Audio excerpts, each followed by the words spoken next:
दोस्तों, super Sunday के दिन आईपीएल का डबल हेडर मुकाबला देखने को मिला, जिसके पहले मुकाबले में मुंबई इंडियंस की टीम ने लखनऊ सुपर जायंट्स को 54 रनों से हराया था। सुपर संडे का दूसरा मुकाबला दिल्ली के अरुण जेटली स्टेडियम में खेला गया। इस मुकाबले में सिक्का उछाला गया तो टॉस के बॉस बने रॉयल चैलेंजर बेंगलुरु के कप्तान रजत पाटीदार ने गेंदबाजी करने का फैसला किया। वहीं दिल्ली कैपिटल्स की टीम को पहले बल्लेबाजी करने का मौका मिला। दिल्ली की तरफ से बल्लेबाजी की शुरुआत करने के लिए अभिषेक पोरेल के साथ डू प्लेसिस की खतरनाक जोड़ी मैदान पर उतरी। दोनों बल्लेबाजों के कंधों पर अपनी टीम को अच्छी शुरुआत दिलाने की जिम्मेदारी थी।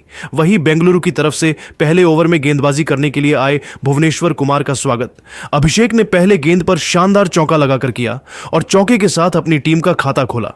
इसके बाद भुवनेश्वर कुमार ने शानदार गेंदबाजी किया और पहले ओवर में सिर्फ 8 रन ही खर्च किया। रॉयल चैलेंजर बेंगलुरु के कप्तान रजत पाटीदार ने दूसरे ओवर में गेंदबाजी करने के लिए यश दयाल को भेजा।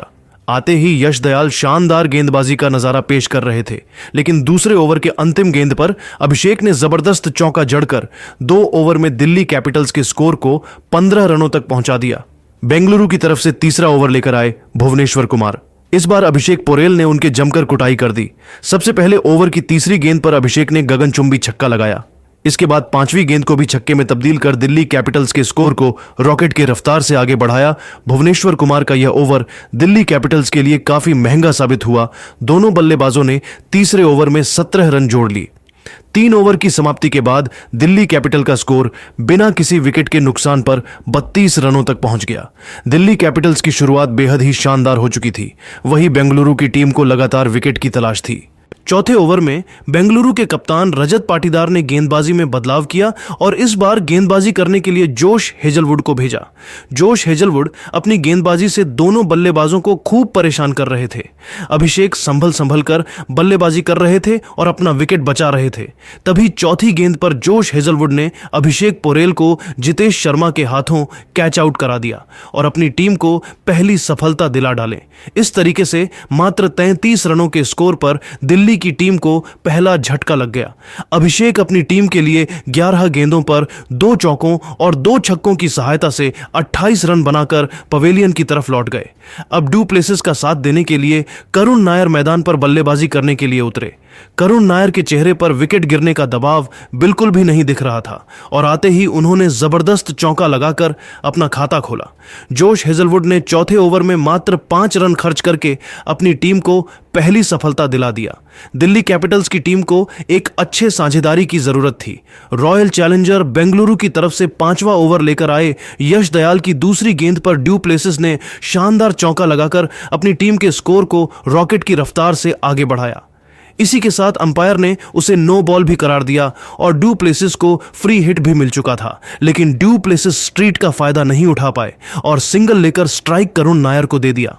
खतरनाक गेंदबाजी करते हुए यश दयाल ने चौथी गेंद पर करुण नायर को अपने जाल में फंसाया और भुवनेश्वर कुमार के हाथों कैच आउट करा दिया। करुण अपनी टीम के लिए सिर्फ 4 रन बनाकर बेहद निराश मन से वापस लौट गए, लेकिन डू प्लेसिस अभी भी मैदान पर डटे हुए थे और उनके साथ देने के लिए केएल राहुल आ चुके थे।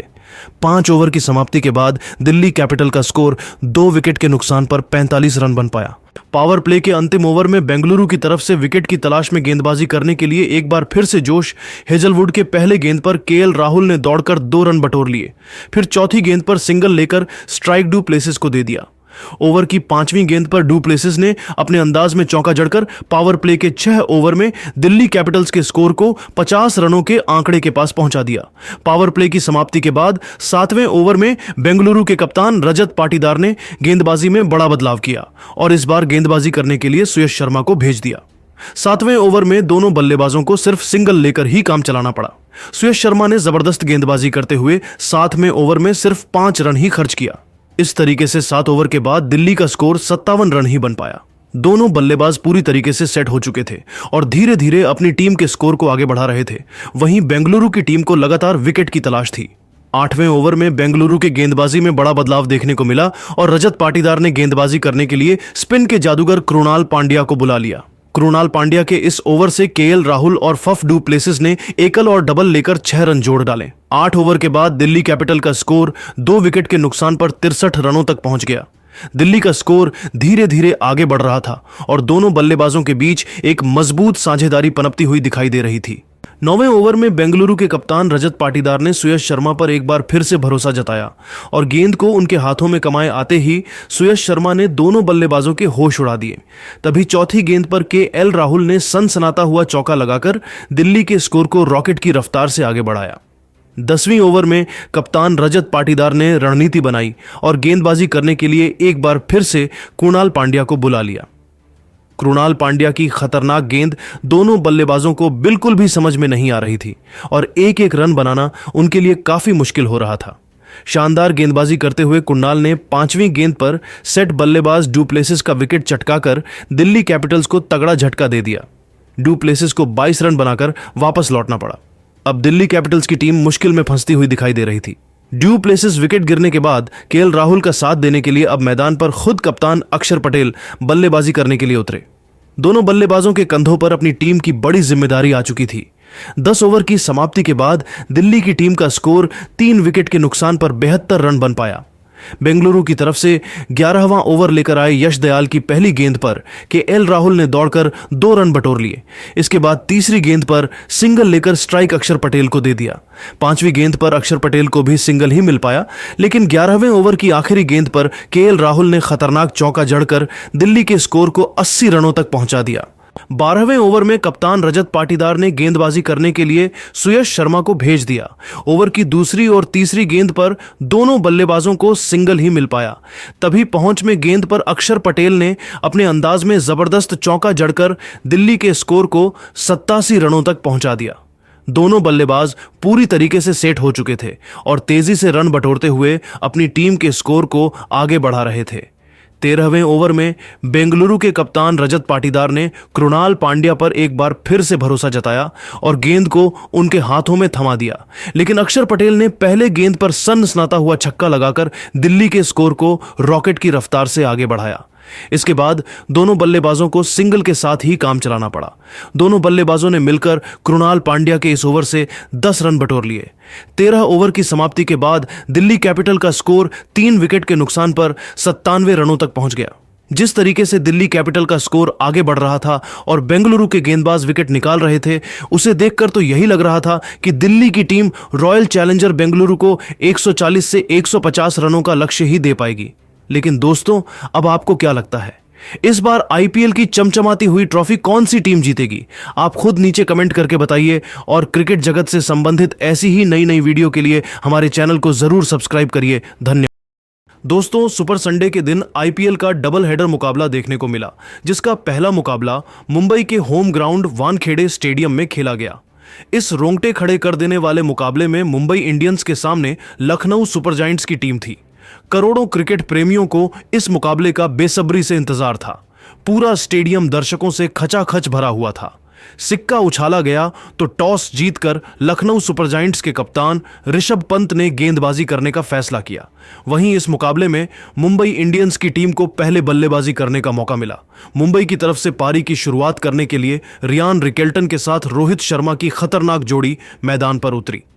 दोनों बल्लेबाजों के कंधों पर अपनी टीम को अच्छी शुरुआत दिलाने की जिम्मेदारी थी। लखनऊ सुपर जायंट्स की तरफ से पहले ओवर में गेंदबाजी करने के लिए आए रफ्तार के सौदागर मयंक यादव।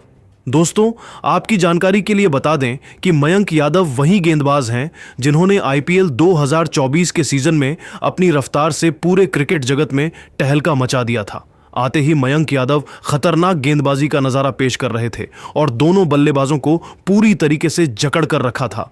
तभी पहले ओवर की 5वीं गेंद पर रियान रिकेल्टन ने खतरनाक चौका लगाकर चौके के साथ अपनी टीम का खाता खोला। शानदार गेंदबाजी करते हुए मयंक यादव ने पहले ओवर में मात्र 6 रन ही खर्च किया। लखनऊ सुपर जायंट्स की तरफ से दूसरे ओवर में गेंदबाजी करने के लिए आए प्रिंस यादव का स्वागत रियान रिकेल्टन ने दूसरे ही गेंद पर गगनचुंबी छक्का लगाते हुए किया। फिर चौथी गेंद को चौके में तब्दील कर दिया। इसके बाद भी रियान का बल्ला रुकने का नाम नहीं लिया और 5वीं गेंद पर भी सनसनाता हुआ चौका लगाकर प्रिंस यादव की जमकर कुटाई कर दी। प्रिंस यादव का यह ओवर लखनऊ सुपर जायंट्स के लिए काफी महंगा साबित हुआ। दोनों बल्लेबाजों ने मिलकर प्रिंस के इस ओवर से 14 रन बटोर लिए। 2 ओवर की समाप्ति के बाद मुंबई इंडियंस का स्कोर 20 रनों तक पहुंच गया। मुंबई इंडियंस की शुरुआत बेहद ही शानदार हो चुकी थी। वही लखनऊ की टीम को विकेट की तलाश थी। तीसरे ओवर में लखनऊ के कप्तान और ऋषभ पंत ने एक बार फिर से मयंक यादव पर भरोसा जताया और गेंदबाजी करने के लिए गेंद को उनके हाथों में चलाया।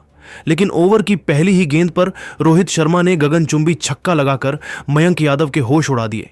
इसके बाद भी रोहित शर्मा का बल्ला रुकने का नाम नहीं लिया और दूसरी गेंद पर भी सनसनाता हुआ छक्का लगाकर मुंबई इंडियंस के स्कोर को रॉकेट की रफ्तार से आगे बढ़ा। फिर भी मयंक यादव ने हिम्मत नहीं हारा और खतरनाक गेंदबाजी करते हुए ओवर की 5वीं गेंद पर रोहित शर्मा को प्रिंस यादव के हाथों कैच आउट कराकर लखनऊ की टीम को तीसरे ही ओवर में पहली सफलता दिला दिया। रोहित शर्मा अपनी टीम के लिए सिर्फ 12 रन बनाकर बेहद निराश मन से पवेलियन लौट गए। इस तरीके से मात्र 33 रन के स्कोर पर ही मुंबई इंडियंस को पहला झटका लग चुका था। अब रियान रिकेल्टन का साथ देने के लिए विल जैक्स मैदान पर आ चुके थे। मयंक यादव ने तीसरे ओवर से 13 रन जरूर खर्च कर दिया, लेकिन रोहित शर्मा जैसे तूफानी बल्लेबाज को आउट करके लखनऊ की टीम को बड़ी राहत दिला डाली। 10 ओवर की समाप्ति के बाद मुंबई इंडियंस का स्कोर एक विकेट के नुकसान पर 33 रन बन पाया। लखनऊ की टीम को पहली सफलता मिल चुकी थी, वहीं मुंबई इंडियंस की टीम को बड़े साझेदारी की जरूरत थी। चौथे ओवर में लखनऊ सुपर जेंट्स के गेंदबाजी में बड़ा बदलाव देखने को मिला और इस बार है ऋषभ पंत ने गेंदबाजी करने के लिए दिग्वेश राठी को बुला लिया।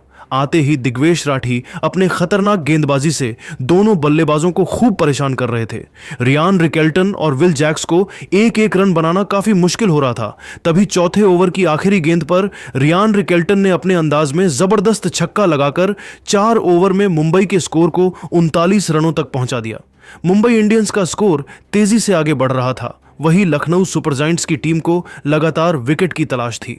पावर प्ले के अंतिम ओवर में लखनऊ की तरफ से गेंदबाजी करने के लिए आए विकेट की तलाश में एक बार फिर से दिग्वेश राठी की दोनों बल्लेबाजों ने बखिया उधेड़ कर रख दिया। सबसे पहले ओवर के पहले गेंद पर रियान रिकेल्टन ने जबरदस्त छक्का लगाया, फिर चौथी गेंद पर भी जबरदस्त चौका लगा दिया। इसके बाद भी रियान निकेतन का तूफान जारी रहा और 5वीं गेंद पर गगनचुंबी छक्का लगाते हुए दिग्वेश राठी को घुटने टेकने के लिए मजबूर कर दिया। दिग्वेश राठी के इस ओवर से दोनों बल्लेबाजों ने 19 रन जोड़कर मुंबई इंडियंस के स्कोर को पावर प्ले के 6 ओवर में ही 66 रनों तक पहुंचा दिया। मुंबई इंडियंस का स्कोर तेजी से आगे बढ़ रहा था और दोनों बल्लेबाजों के बीच एक मजबूत साझेदारी पनपती हुई दिखाई दे रही थी। लखनऊ सुपर जायंट्स की टीम को इस मुकाबले में बने रहने के लिए लगातार विकेट की तलाश थी। पावर प्ले की समाप्ति के बाद 7वां ओवर लेकर लखनऊ की तरफ से आए रवि बिश्नोई की पहली गेंद पर रियान रिकेल्टन ने सिंगल लेकर मात्र 24 गेंदों में अपना तूफानी अर्धशतक ठोक दिया। इसके बाद 5वीं गेंद पर रियान रिकेल्टन ने चौका लगाकर अपनी टीम के स्कोर को तेजी से आगे बढ़ाया। 7 ओवर की समाप्ति के बाद मुंबई का स्कोर एक विकेट के नुकसान पर 73 रनों तक पहुंच गया। जिस तरीके से रियान रिकेल्टन और विल जैक्स बल्लेबाजी कर रहे थे, उसे देखकर तो यही लग रहा था कि आज दोनों बल्लेबाज अलग ही मकसद से मैदान पर उतरे हैं।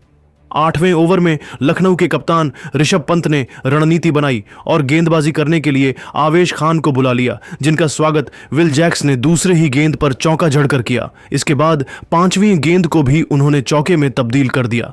दोनों बल्लेबाजों ने मिलकर आवेश खान के इस ओवर से 12 रन बटोरकर मुंबई इंडियंस के स्कोर को 50 रनों तक पहुंचा दिया।